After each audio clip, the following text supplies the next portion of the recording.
Football Guys Fantasy Football Show, and a happy Halloween to everybody. I'm Alfredo Brown, part of the Average Joe's Dodgeball team, and I'm joined by a giant wiener, Dave Kluge. Ask me about my streamers. No. This is going to be the dumbest episode ever. We've had like 6 of the dumbest episodes ever this season. I feel like the show itself is just on a very downward trajectory with the level of intelligence. I like that we're matching, though. We're on the same colorway today. I don't know if you Oh, find yeah. that, but yeah, it looks nice. The Average like Joe it. and a hot dog, they go together very well. A little yellow, a little red. Yeah, Dave, we look cute. We look cute. I think today we're going to be able to hopefully give some good week 9 start sit advice to people. We're going to be answering some questions, giving you our starts of the week and some streamers. And well, I'm sure we're going to have a lot of fun. So why don't we just hop right into it? Dave, you've got a start of the week and you're putting Darnell Mooney out this week in week 9. Yeah, I really like this matchup. When we're looking at Atlanta and Dallas, it by far has the highest over/under on the week with 52 points projected in this game. I want to start everybody I can. I mean, I'm going to talk about Darnell Mooney here, but I move Jalen Tolbert, Rico Dowdle, Jake Ferguson, Darnell Mooney, Tyler Algier are all getting a bump in my rankings this week. Mooney hasn't seen fewer than 5 targets in a single game since week 1. Since that week 1 game where the entire Falcons offense just came out looking totally flat, he's been averaging 8 targets per game since. If we look since week 5, when the offense has really been humming over the last month, he's averaging 8.8 targets per game. He's the clear-cut number 2 option in this offense, just 9 targets short of Drake London on the year, and he's doing that while pulling the deepest average target depth of any receiver, running back, or tight end for the Falcons. So this is a matchup that I like on a player who has been heating up. I've got him really high in my rankings this week. He is my wide receiver 22. Starting him out of T. Higgins, Chris Olave, Brian Thomas, Jalen Waddle, Tank Dell, Khalil Shakir. Some big names that you're, probably wanting to put in your lineup without thinking twice about. But this is just a good matchup for Darnell Mooney on a team that is getting really, really hot right now. So Darnell Mooney inside my top 24. Yeah, he is my wide receiver 24 this week. He's been one of the best values in fantasy football. People were getting him as a last round pick or a waiver wire pickup in a lot of leagues. And he's just been phenomenal, Dave. He's been really good throughout these weeks. It's been nuts. Yeah, it's been surprising. And, we saw last week, first game with over 100 yards, and he scored a touchdown in that one as well. But we've seen the touchdowns have been abundant as he's drawing these deep, valuable targets downfield.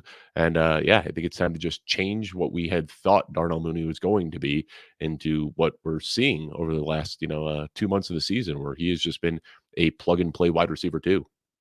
There's a little bit that gets skewed here simply because Darnell Mooney has not missed a game with injury and the Falcons haven't had a bye week yet, but he is the wide receiver 13 in PPR scoring. That's both Falcons wide receivers are in the top 13 for fantasy scoring. I think we all wanted Kirk Cousins in the Falcons offense to be this good. I don't think we expected it to be that good right now. So yeah, Darnell Mooney, I'm in on it. Start him this week.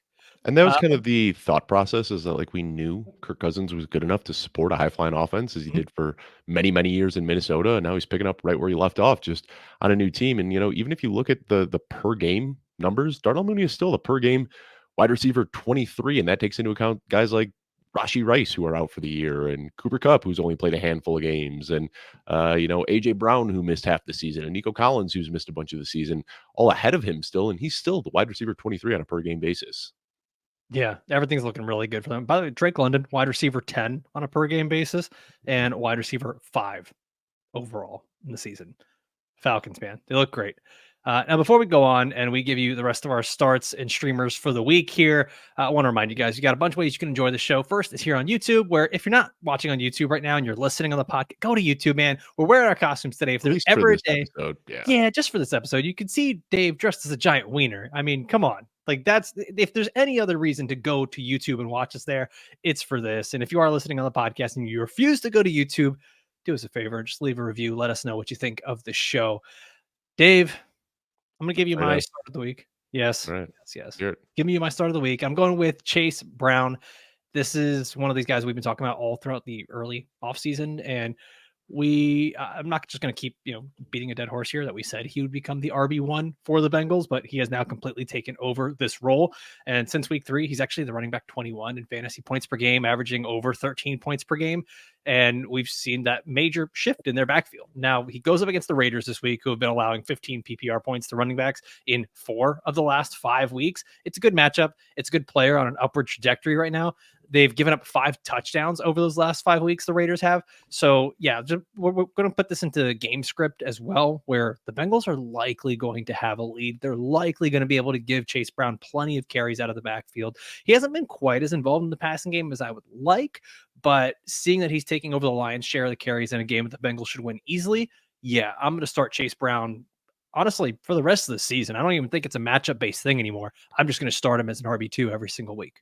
Yeah, that was going to be my follow-up question. Like, do we even need to keep talking about Chase Brown on the starts of the week show? Because I think he has elevated himself to must-start status. I mean, he is the clear RB1 in a good Bengals offense. He is Joe Mixon with juice. I mean, how do you not want to start this guy every single week? That's not fair to say to Joe Mixon. He had a very good career in Cincinnati, but Chase Brown, I mean, he's taken, about 60 to 65% of the backfield touches on any given week. We're just going to see that continue to grow.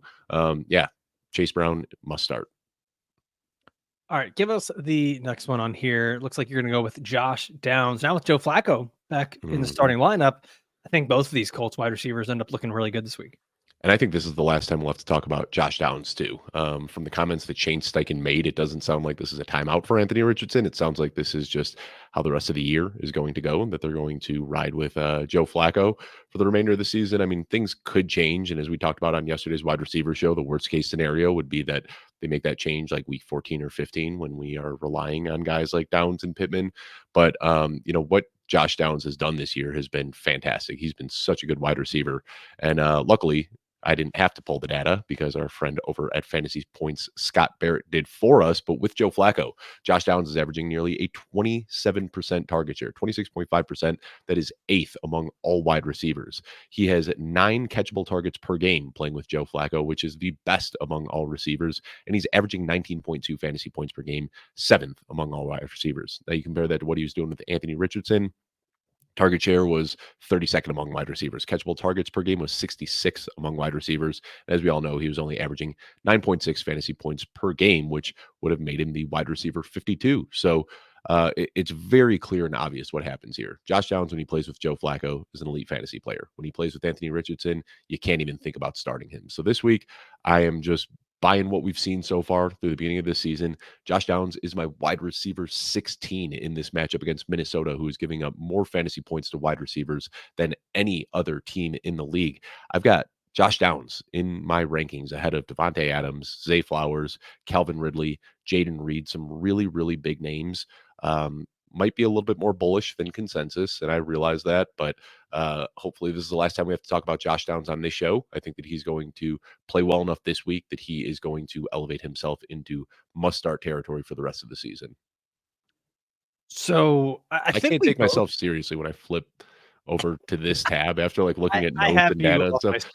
And then I flip over here and I just see myself and I'm like, well, what am I doing? How did I end up here? Yeah, I'm keeping you off my screen. I can't just look at a giant hot dog telling me things. It's yeah, no. Oh my God, a hot dog with a dog mug?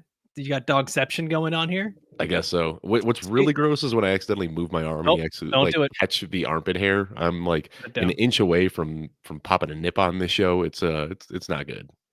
Dude, you have a problem. You're putting your feet on Twitter. You did it again today. Now you're out here with armpits and nips for the YouTube crowd. I figure the feet have already been unleashed at this point. I'm just hoping that if I just keep sharing them, I'll just get some more followers. Maybe they might not be into fantasy football content, but maybe into something else. All you perverts that watch us here on YouTube, you're welcome. You're welcome. This is your time. Yeah. Josh Downs, though, and Michael Pittman. Really quick, I wanted to talk about this here because I think we both agree that Anthony Richardson will likely come back at some point, right? I know the report is that Joe Flacco is going to be the starter the rest of the year. I don't think they can really afford to just have Anthony Richardson sit the rest of the season. Yeah, especially like when they're out of playoff contention, and that's why I'm saying like, what happens when this team is out of playoff contention? Yeah, and it's week 15, and you're going into round 1 of your playoffs, and you got there because of Josh Downs, and then, just kidding, now you got to bench him. I feel like if you're sitting above 500 right now, as much as I love Josh Downs, I almost wonder if you just try to trade him coming off of, whether it's the hype going into this week or whether it's coming off of what we expect to be a good week if you try to trade him next week. Because, yeah, that would be the worst case scenario is that you get into the playoffs with Josh Downs or Michael Pittman, and then week 15, they say, we're going to go back to Anthony Richardson for the final month of the season. That's what I was getting at. Is after Yeah. this week, I think one or maybe both have a big week for the Colts with Joe Flacco, and I think both should be on the trade block for you. I'm going to go to my next guy here, and it's Jakobi Meyers, who talked about him a little bit in our wide receiver rankings episode with Victoria Geary. But it's the same game, Raiders and Bengals, where I think game script is going to lend to the Raiders having to pass quite a bit more. And I think every game is just going to lend to that game script for the Raiders, simply because they're going to be trailing in most games. And since week 3, we've seen that Jakobi Meyers has been actually quite good. He's been top 12 in targets per game, just underneath 9 targets. And it's been getting better and better without Devontae Adams being there. Now, Brock Bowers is still the de facto wide receiver 1 on this team, but Jakobi Meyers has been such a good fantasy asset where he's had 13 or more PPR points in both of his last 2 games now with Devontae Adams being gone. And he's got a matchup here against the Bengals, who have allowed a wide receiver to score at least 15 PPR points in 6 of the last 7 games. So if you need a guy that you can plug in easily as a wide receiver 2 or a flex play to get you double-digit points with a 15 to 18 point upside, Jakobi Meyers becomes your guy here in week 9. Yeah, we're really taking the cream off the crop or cream off the top, sorry, in this episode. Like these are guys that I think are kind of no-brainers this week because of the matchups and because of the trends. But You'd if you think. told me 2 months ago that we'd be talking about Darnell Mooney, Josh Downs, and Jakobi Meyers as must-start players going into week 9, I think that you were crazy. But the situations have changed. All of these guys are trending up and drawing elite volume and target shares. And yeah, you just gotta follow the usage, and all of these guys are getting it right now. So I don't think we'll be talking about many of these guys in the future. I think this is kind of a big pivotal week where all of these guys have seen the opportunity, and if they can jump at it this week like we expect them to, we'll just be plugging them in without thinking twice. Yeah, Dave, I'm starting Jakobi Meyers over Amari Cooper, over Cortland Sutton, Khalil Shakir, JSN, Michael Pittman, even Cedric Tillman, the new superstar in Cleveland, Calvin Ridley, DeAndre Hopkins. I'm putting Jakobi Meyers in over all those guys. He's my wide receiver 23 this week. Yeah, that's a little bit higher than I've got him, but I've got him inside my top 30. So yeah, completely with you there. Want to get him in my lineups where I can. Let's wait until after we discuss our starts of the week. But you did reference Cedric Tillman. I think we'll want to talk about him for sure, kind of where we have him ranked, because I know a lot of people are excited to plug that shiny new toy into their lineup, and we'll try to give some actionable advice on Cedric Tillman. Yeah, sure. All right, let's hop into your next start. It's Austin Ekeler, running back for the Washington Commanders. Well, see, today you think that I'm dressed as a hot dog, but really what I am is Carson Wentz at his introductory press conference for the Commanders. You remember that one? Yeah, That you were reaching deep for that one. You were reaching I don't deep. know how many people will get that reference, but go look it up if you want a good chuckle. But yeah, Austin Ekeler, starting him today or this week, I should say. He's quietly outsnapped Brian Robinson over the last 3 weeks, and of course, Brian Robinson has been dealing with a nagging knee injury, but we saw 3 straight weeks now. Well, 4 if you count the week that Brian Robinson missed, but Austin Ekeler is starting to see his role grow, and he is quietly playing some pretty good and efficient football this year. He is averaging a league high 12.8 yards after the catch per reception. Now, it's kind of funny because that is more than he's averaging per reception, but with his average target depth coming almost 2 yards behind the line of scrimmage, he's able to average nearly 13 yards after catching the ball every time he gets the ball in his hands. Now, unfortunately, the volume hasn't been there, but it is starting to grow. He's got 10 targets over his last 3 games.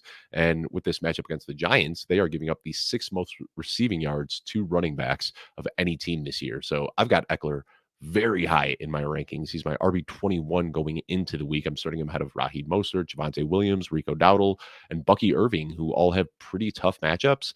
In this situation, I'm going to go towards Ekeler, who, he hasn't scored a touchdown yet this year, but the volume is starting to tick up. He's been very efficient with the touches that he is getting, and I think that this is the week that he can finally find the end zone. Wow. All right. So we're It's a back deep in cut on for Austin. sure. Yeah. I will say No, our well, friends over at Field Vision, they also like it. They gave him a +7 in their matchup index, which is a favorable matchup for Austin Ekeler. So the production hasn't been there, but I'm starting to notice a change in backfield usage and hoping that can carry over into this week where the Giants are most susceptible against running backs through the air. yeah, I've got him as my running back 32, just ahead of Raheem Mostert, who you did mention there. Where was it that you said you had him again? Running back 21. Oh, wow. Wow. That's where I have Brian Robinson Jr., running back 21. Where do you have B-Rob then? I've got Brian Robinson at running back 19. Oh, I'm sorry. Did I Okay. say? I meant 31, not 21. I'm sorry if I said. Oh, okay. So, okay. Yeah. Yeah, I was like, running back wow. 31, and I have Brian Okay. Robinson at running back 19. Okay. Okay. So you're just slightly higher on each of the Commander running backs this week. Yeah. Got it. All right. Well, I'm going to go to my next guy here. It's another running back, and it's put your armpits away, I'm David. trying to fix this. Gosh. My wiener is getting a Nope. little limp. Sorry, just had to fluff it up a bit. Go ahead, Alfredo. Your next start of the week. Rico Dowdle. Yeah. So I need a moment. Yeah, I you need need to a minute catch there. my breath Sorry. here. Rico Dowdle running for the Dallas Cowboys. Going up against the Atlanta Falcons, and Dave, you talked about this matchup earlier. That the Falcons and Cowboys, it's going to be one of those matchups that we really want to get as many pieces as we can. And we saw last week how much the Cowboys really missed Rico Dowdle, who it was a weird thing. He showed up to the game, but then he felt ill when he got there. Yeah, I don't want to speculate, don't know what it was, but for whatever reason, he could not play last week. And the Cowboys He was ended up practicing in full the next day. Like, yeah, just yeah. immediately back to a full participant at practice, which was 24-hour bug, you get a little bit of the bubble sweat guts. happens. Yeah, the poos. But the Cowboys, they threw out Zeke and Dalvin Cook in that game. They combined for 46 yards and 16 carries, just under 3 yards per carry.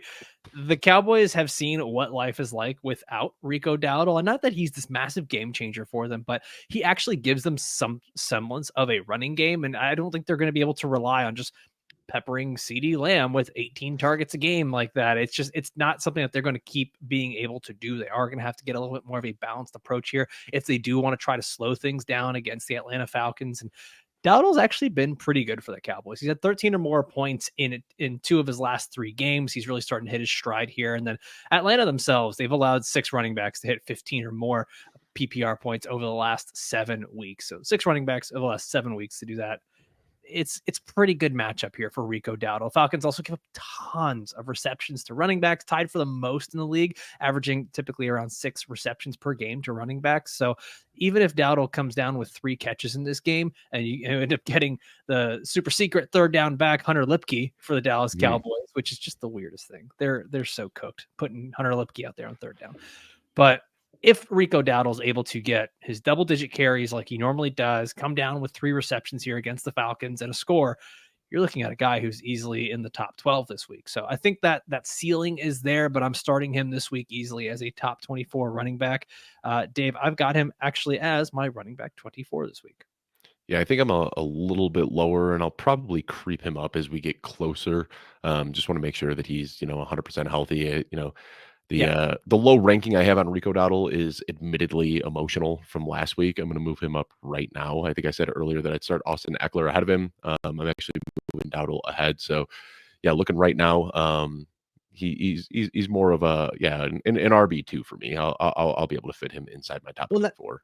and that's why we do this show, right? Like you said, we're kind of taking the cream off the top, but there is that emotional aspect to this where a guy lets you down one week before and you don't have that trust in him again. So sometimes we might take a player that seems obvious and we're like, hey, definitely go and start this guy.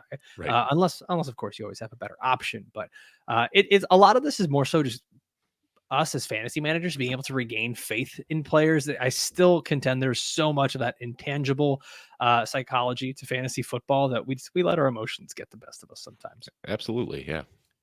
All right, let's go to the listener questions that we've been getting here on Twitter. And speaking of emotional people that need some help, Twitter is always a place for good qualified advice, and so that's what we're gonna do here, right, Dave? Good Yeah. qualified advice from a wiener. Of course. Yeah. All right, so let's go here to ZDub on Twitter asking, start 3 players here. Let's assume it's just half PPR. Puka Nacua, Kareem Hunt, Joe Mixon, Breece Hall. Who are you starting? 3 out of those 4. You got to bench one.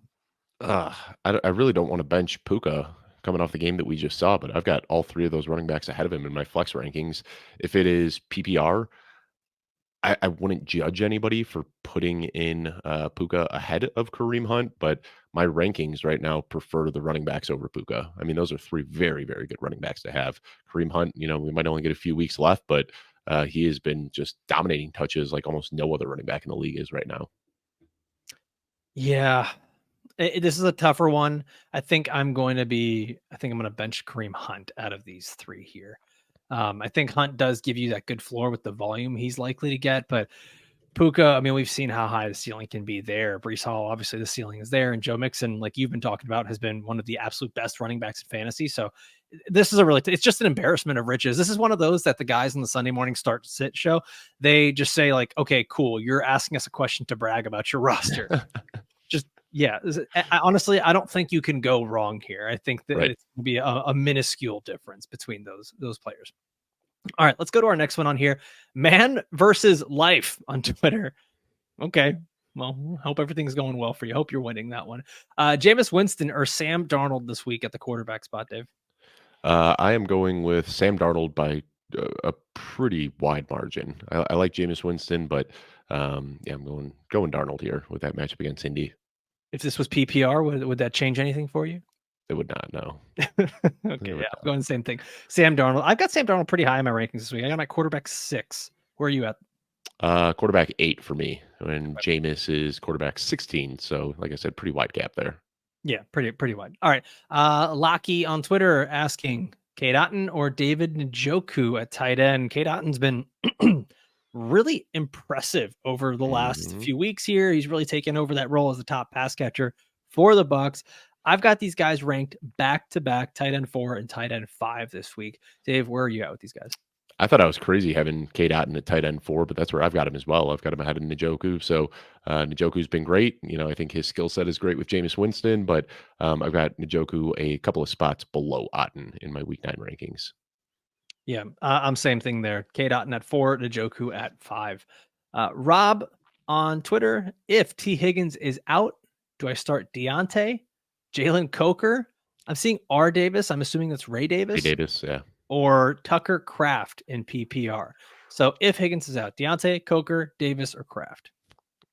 I'm probably going Ray Davis here. I'm looking at my rankings right now. That's who they favor, Ray Davis, a guy who hasn't gotten a ton of work, but does get the occasional goal line touch here and there. So I think his likelihood of falling into the end zone is higher than anybody else's. But if you're looking for any sort of floor, and I'm talking like a pretty low floor here, but if you're just looking for like 4 or 5 points, you probably get that from Jalen Coker. I think that last week was a little bit muddied by the garbage time touchdown at the very end of the game. I'm not totally buying into the Coker hype, but he's probably going to see 6 targets. Granted, those targets are coming from Bryce Young, and I don't know how valuable they are. I think Ray Davis is the guy that I'd go with, but I wouldn't fault you for going Coker. I don't think I want to touch Deontay Johnson on this Baltimore offense until I see what his role looks like, because there's he might a lot of reports.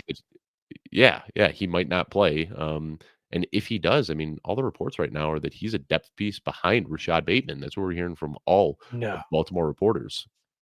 That's I mean, it was a 5th and 6th round pick swap. Like, they didn't give up anything for him. I think the league is just kind of out on Deontay Johnson. I mean, how many times have we seen this where a really talented player in Pittsburgh, let me rephrase that, a really talented wide receiver in Pittsburgh gets traded away from Pittsburgh and then just burns out? I mean, I don't want to say that's what's going to happen with Deontay Johnson, but that's kind of the way it goes for wide receivers after they leave the Steelers. I'm so far the other direction on that. Like, I don't think that Deontay Johnson is burning out, flaming out, anything like that. It's not like the play has gone down. He's been in some of the worst offensive situations in the league. I definitely don't think I want to start him this week just because of how tough the injury is and him being on a new team. But I feel like, dude, that's got to be a lot of just conjecture at this point. The Ravens beat writers and coaches saying, obviously they're not out there saying that, yeah, like this guy's going to come in and start over Rashad Bateman immediately. I think they're trying to keep everyone's confidence pretty high and do the thing where they say all these guys are going to play, but I don't I don't know that we're looking at. I guess you can make the I mean, argument what they're that saying trade is that he's compensation going to be wasn't the a lot. yeah, that he's going to be the wide receiver 3 ahead of Aguilar. That's basically what everybody out of Baltimore is saying, which, I think the fantasy nerds are really holding on to that season a few years ago when Ben Roethlisberger just threw him, like 160 targets or something like that, and he gave us a top 12 season, but he's slowly just been kind of trending downward every single year since that year, and we keep kind of holding on to the past and hoping that That's Deontay Johnson directly could break out. See, I think that's directly correlated to how awful the quarterback play has been. Like he's been a good player. This is not a guy who's not talented. I'm still very much hopeful that something will come of this. I don't think it's a good situation in Baltimore Mm, because of, obviously how many weapons they already have there. But anyways, we got way sidetracked on this question. I'm actually going to go with Tucker Kraft here for Rob. okay. If Higgins is out, I think Deontay's probably out as well. I'm going to go Tucker Kraft over Ray Davis or Jalen Coker here. Going up against Detroit, I think we get a pretty nice little shootout there between the Packers and Lions. So I actually think that if we are looking for someone to give you a floor, normally I would not advocate for starting a tight end over a wide receiver, but I'll go with Tucker Kraft there if you need the safety of the floor. Let's go to our next one here. Payne on Payne, not the other one. On Twitter is saying, I have CJ, Caleb, and Baker on 2 different 12-team Superflex leagues. One is half PPR, one PPR. Payne, this is a very long question, sir. You got to give us simpler questions. You know what? We're going to skip to your simplest question that you have here because you asked 2. Also, pick 2 in a 12-team PPR. Wait, I wanted to talk about the quarterback one because I had a take there. He's saying pick 2 of CJ Stroud, Caleb Williams, and Baker Mayfield. He's saying that he thinks Baker is obvious and Stroud is the obvious QB2. I'm going to push back there and say I'm going Caleb Williams over CJ Stroud this week. Caleb Williams against the Arizona Cardinals as opposed to CJ Stroud on the road on Thursday night against the Jets. I'm going Caleb over CJ Stroud very easily this week. Yeah, there was just a lot of extra context there that started to throw me off. Like, why I don't I get it. It was having a it. poorly worded We have question, but I do no, no, want no, to try no. to answer it. I've got Caleb Williams very far ahead of CJ Stroud in my week 9 rankings. I have actually have CJ Caleb. Stroud, I have Caleb the highest out of all of them. Actually, it's not great either. It's quarterback 16. I've got Baker at quarterback yeah, 18, and then CJ Stroud at quarterback 23. that's very So similar to mine. So this guy was saying, he thought it was kind of obvious, but yeah, I'm gonna say I'm going Caleb and Baker ahead of CJ Stroud. yeah, yeah, same thing here. And then Payne, you get a 2-for-1 here. So he said pick 2 in a 12-team PPR league. You got Devontae, Olave, DJ Moore, Amari Cooper. Right now, he says he is going Devontae and Olave. So pick 2 out of That's those it. 4. You got it. Devontae and Olave. That's how I've got it. It feels like Devontae's kind of. This is such stupid analysis, but I'm just going to say it anyways. It just kind of feels like Devontae is due for a touchdown in a big game with Rodgers Mhm. after 2 slow starts here. I really don't know what to expect out of this Houston New York game tonight. I'm actually staying away from a lot of the prop bets because we don't know what kind of offense we're getting from Houston, and New York has just been so difficult to get a read on. I want to say too that Olave is contingent on Derek Carr returning, which it looks like he Yes. does. If we're getting a Rattler start, I might lean DJ Moore because of the matchup. But if Derek Carr is back out there, I've got Olave well ahead of DJ Moore. Well, reports are right now that Derek Carr is going to be starting and that Jake Hayner is going to be the backup, and Rattler has been demoted to an Mm. emergency quarterback. So yeah, Uh, there's that there. Sorry, the rattlesnake is might be done. All right, next question on here. Chris is asking Dak or Stafford this weekend. Dave, who do you have ranked higher? Stafford's inside my top 10. I know it's really, Oh, really gross. He's my QB9 on the oh, week, but I mean, we just saw him 4 touchdowns with Cooper Kupp and Puka Nacua last week. He's got a nice matchup against Seattle this week. I'm right in the hot hand. I've got Stafford way, way, way ahead of Dak in my rankings this week. wow. Okay, I'm not completely opposite, but I've got Dak 2 spots ahead of Stafford. Dak is my quarterback 13. Stafford's my quarterback 15. So, I've Chris, got Dak at 13 too. I just have Stafford at okay. QB9. All right. Well, Chris, we did not help you at all. Good luck with your quarterback Wait, choice. did you say you have Dak ahead of Stafford? I do. I Mm, do. I have Dak mm. Dak at quarterback 13 for that potential shootout there with Atlanta. I mean, we could also be seeing a potential shootout again with the Rams in Seattle. Yeah. Just I don't know that I'm ready to totally trust Stafford just yet. Yeah, I might be an Should have idiot been. for eating the cheese here, but I mean, this is a guy that we did see give us a top 5 season just a few years ago when he And yeah, that was a few years ago, but you look at his splits and it's been few and far in between. But when he has Cooper Kupp and Puka Nacua, he's dominant in fantasy. And as long as these guys are healthy, you're getting some startable weeks out of Stafford, in my opinion. Yeah. Yep. All right, let's go to our last question on here. Joshua is asking if Tyrone Tracy is healthy, would you start him over Aaron Jones or James Conner? So let's get that first question there, Dave. If Tyrone Tracy is healthy, are you starting him over those guys? Yes, but he's not going to be healthy. I don't think there's any chance he's going to be ready to play. I think I'd be starting Aaron Jones over him still. I have Aaron Jones as my running back 14. I don't know that I would be jumping Tyrone Tracy into my top 12. I'm checking to see if anything has changed, but last I saw was he missed yesterday's practice, which means it's almost impossible for him to play, especially with a short week. Nothing's impossible. Well, there's a protocol that needs to be followed, and I believe that protocol requires a limited and a full practice. So, yeah, I can't find anything official here, but I don't think he'll be playing this week. Dude, he's been good. Like he is, I said it the other day, but he has like all the indicators of a potential league winner, like a rookie who was drafted super cheaply, dropped on a ton of rosters early in the year, taking over, getting hot at the right time, like mind blowing efficiency. I'm very much so in on Tyrone Tracy for the rest of the year. Yeah. But This yeah, might be the I think moment he's to worth go it. and buy.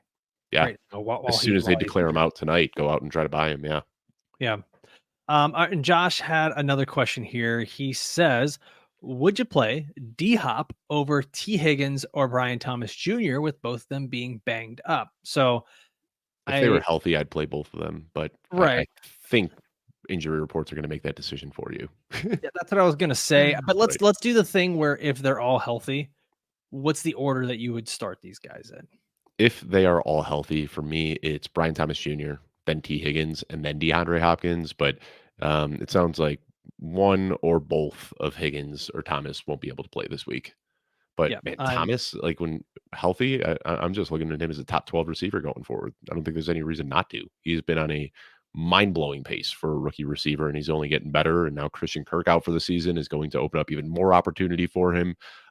Yeah, I mean, Brian Thomas Jr., another guy that I don't think you're going to be able to peel him away from anybody who drafted him, but a great trade candidate if you're able to work something out to get him.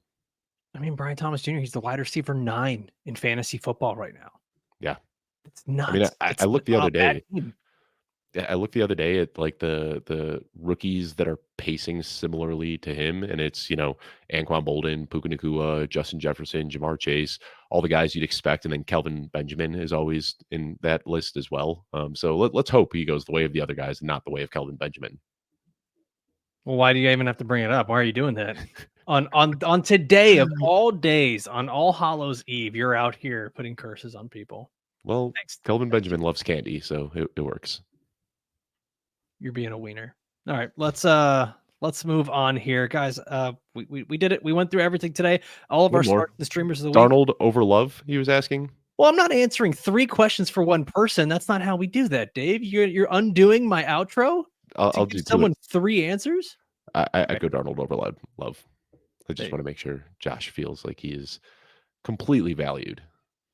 Josh, you're valued. You're valued. You got 3 questions on the show from a guy dressed as a wiener. Put your armpits away. That's the end of the show for us, everybody. We're going to be back again on Monday with our Week 10 waiver wire ads. And of course, on Sunday, you've got the Sunday morning live start set show with Joey Wright, Jagger May, Jeff Bell, Adam Hutchinson, and everyone else in the Football Guys staff. And then tomorrow on the audio side, you're going to have Dave and Jeff giving you the week of updates from injuries, practice news and notes, everything that you need to know going into your Week 9 matchups. As always, I want to thank you guys for watching and listening all the way through. For myself, for Dave, we'll see you next time. Adios.